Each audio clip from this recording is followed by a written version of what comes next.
নমস্কার। পূজার সংসারে অনেক অনেক স্বাগত জানিয়ে আজকে ভিডিওটা আমি আরম্ভ করছি। তো মায়ের হাতে লাঠি দেখতে পাচ্ছেন না, লাঠির মাথায় কিন্তু বেঁধে নিয়েছে কাস্তে। এখন কোথায় যাচ্ছি সেটা আপনাদের সঙ্গে শেয়ার করব, আর কি আনতে যাব সেটাও শেয়ার করব। তো দেখতে থাকুন, আশা রাখছি ভালো লাগবে। যারা নতুন দেখছেন তারা প্লিজ চ্যানেলটি সাবস্ক্রাইব করে আমাদের পাশে থাকবেন, বন্ধু হবেন। তা চলো চলো যাওয়া যাক। একটা লাঠি নিয়ে নিয়েছে, কিন্তু আজকের নারকল দিয়ে যেটা বলতে চাচ্ছে না, পূজা পরে বলে বলতেছে, কিন্তু আজকের যাচ্ছি এখন কাস্তে নিয়ে, কিন্তু কচু বাগানে, কিন্তু কচু বাগানে নামতে পারবো না, প্রচণ্ড জল আর ওরকমই খুব লং লং হয়েছে, কিন্তু নামতে পারবো না, অতিরিক্ত কিন্তু জলটা নষ্ট হয়ে গেছে, কিন্তু পায়ে যদি ঘাটা বেরোয়, ওই জন্য কিন্তু পূজার বলেছি একটা চেয়ার দিয়ে, আর তুমি দেখো চেষ্টা করে পারো কি। তাই এখন যাচ্ছি, দেখা যাক কাটতে পারি কিনা।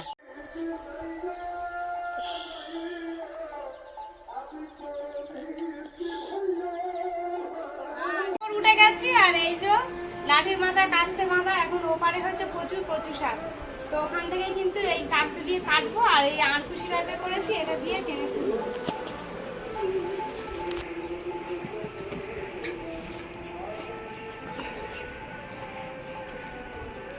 দেখতে পাচ্ছেন কচু শাক হয়েছে ওই দিকটা খুব, কিন্তু ওখান থেকে তো আনা যাবে না, কারণ লাভাও যাবে না এখন যা অবস্থা। এখন এখান থেকেই তুলবো। এই যে কচু শাক দেখতে পাচ্ছেন, বড় বড় ডাল হয়ে আছে।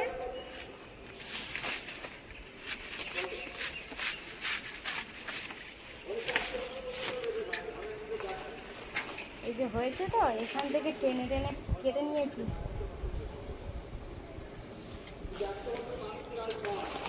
লাভতে হবে না, কিচ্ছু হবে না। এই দেখো,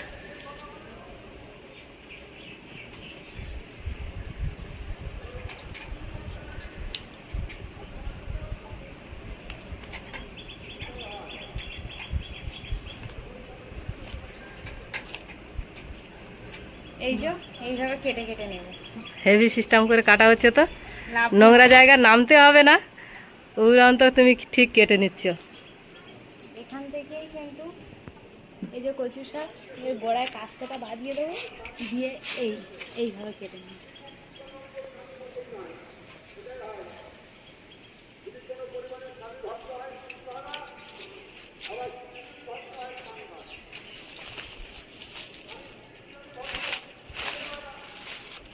আবার একটা কেটেছে। এইভাবে একে একে করে কিন্তু প্রচুর কচু শাক কেটে ফেলবে, যতটা লাগবে নিয়ে নিও, দেখবে না কিন্তু নষ্ট হয়ে যাবে। যেরকম আমরা 5 জন খাবো, তো সেরকম লাগবে নাও, কিন্তু প্রচুর হয়ে আছে, যখন লাগবে তখন কেটে নিও। এইভাবে কাটলে আমাদের লাভতে হবে না।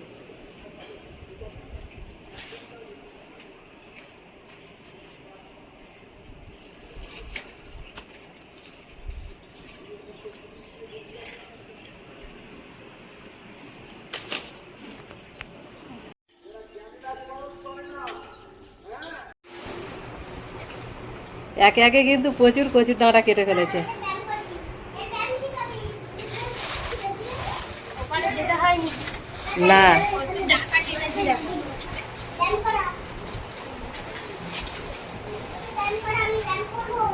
তো এগুলো নিয়ে এখন রান্নাঘরে যাবো। কচুর ডাঁটা হয়েছে দিদি, দেখেছো তো? এ তো আমি আবার গোড়া থেকে কাটতে পারিনি, মানে এ আরো বড় হয়েছে। তাহলে না, কাঁধে করে নিয়ে চলো।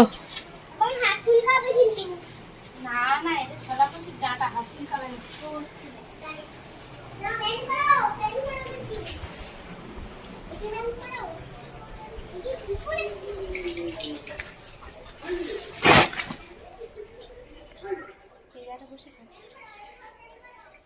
এখান থেকে দিলে হ্যাঁ, এখান থেকে কাটবো সব, কারণ এ তো অনেক বড় বড় রান্নাঘরে ঝুলে ঝুলে কাটতে কিন্তু অনেক কষ্ট হয়ে গেছে। হ্যাঁ, এখানে কিন্তু রোদ, কিভাবে কাটবে বলো তো, কষ্ট হয়ে যাবে, এত রোদে কাটবো কি করে? দুটো ঘটি না, দুজনে দুবারে কেটে নিতে। না, ওইটা ফুল হচ্ছিল, এই জল করে দিয়েছে, ফুল হচ্ছিল, এই তো এটা থেকে এই ফুল বেরোচ্ছিল, এই দেখো কচি পাতা এর মধ্যে। না না না, হ্যাঁ দুজনে দুটো বটি নিয়ে বসে পড়েছি। আজকে কি ডাঁটার ওই ছাল ছাড়াবে না মাইমার মতো একদম ছাল সামেল নেবে? সব মাইমা তো ছাড়ায় না, তাড়াতাড়ি হয়ে যায় নাকি ওইটা? সিদ্ধ হয় খুব ভালো। হ্যাঁ, একবার তো রান্না করলাম, বেশ ভালো ভালোই লেগেছে। শুধু এই পাপড়িগুলো একটু ফেলে দিও এইভাবে।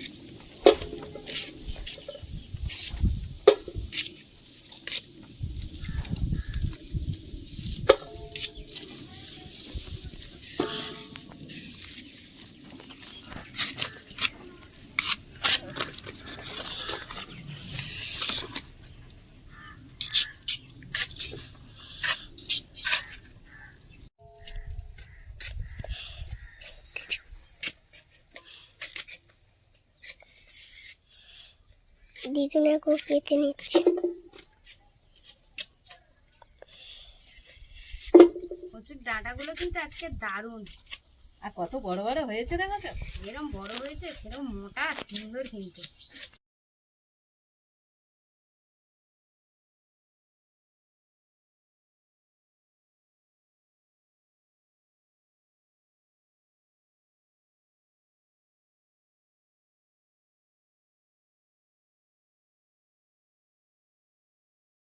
এবারে এক খড়া হয়ে গেছে, নিয়ে চলে যাবো এখন পার্লারে, নিয়ে ধুয়ে আনবো। ধুয়ে এনে কিন্তু উনানে বসিয়ে দেবো। চলে যাচ্ছি এখন কলতলায়।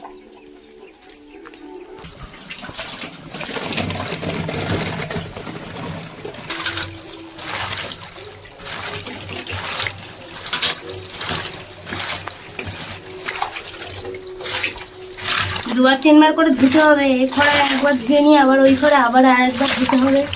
দু চারবার বেশি করে না ধুলে এই কষটা যাবে না।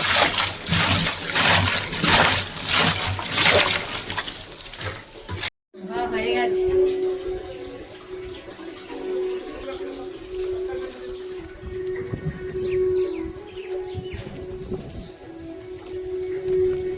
হাঁড়ি বসিয়ে দিয়েছি, উনুন তো জ্বালা হয়ে গেছে, জল ফুটে উঠেছে। এবার কিন্তু কচি শাকগুলো দিয়ে দেবো।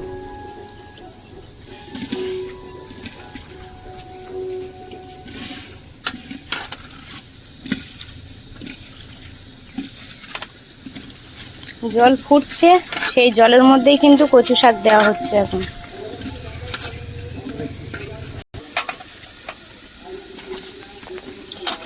একটা বড় হাঁড়ি বসানো হয়েছে, কিন্তু দুবেলা ধরে খাওয়া হবে। শুধু হাঁড়ি আর কচি শাকটা দেখলে হয়ে যাবে সত্যি। আরে ছোট হাঁড়ি দিলে ধরবে না, আর ছোট হাঁড়ি দিলে ধরবে না এতগুলো। এ কিন্তু আবার অল্প ছোট হয়ে যাবে সিদ্ধ হয়ে গেলে, তখন কিন্তু দেখবে একটা কড়ার মধ্যে কতটুকুনি হয়ে গেছে। কিন্তু এখন তো যা দেখতে এক হাঁড়ি, কিন্তু এইগুলো তো বড় হাঁড়ির মধ্যে দিয়ে কিন্তু।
ঝিঙে আলু মাছের ঝোল হবে, আর ওদিকে কচুর ডাঁটা যেটা কাটা হয়েছে সেটা কিন্তু নারকেল দেওয়া হবে।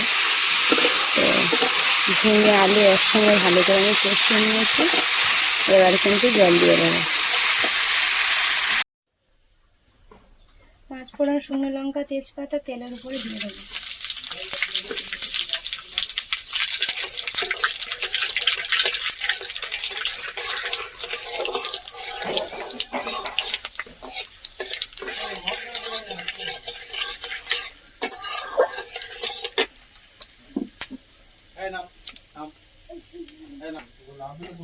সিদ্ধ করা কচুর ডাঁটা দিয়ে দেবো।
দিয়ে দেবো পরিমাণ মতো লবণ, লঙ্কার গুঁড়ো, হলুদের গুঁড়ো,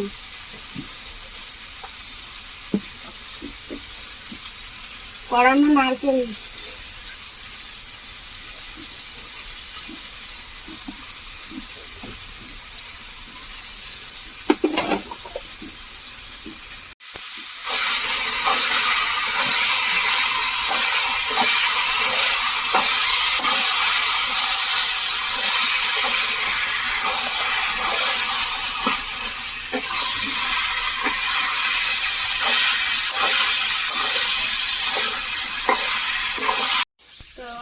দিয়ে দেবো পরিমাণ মতো একটু মিষ্টি।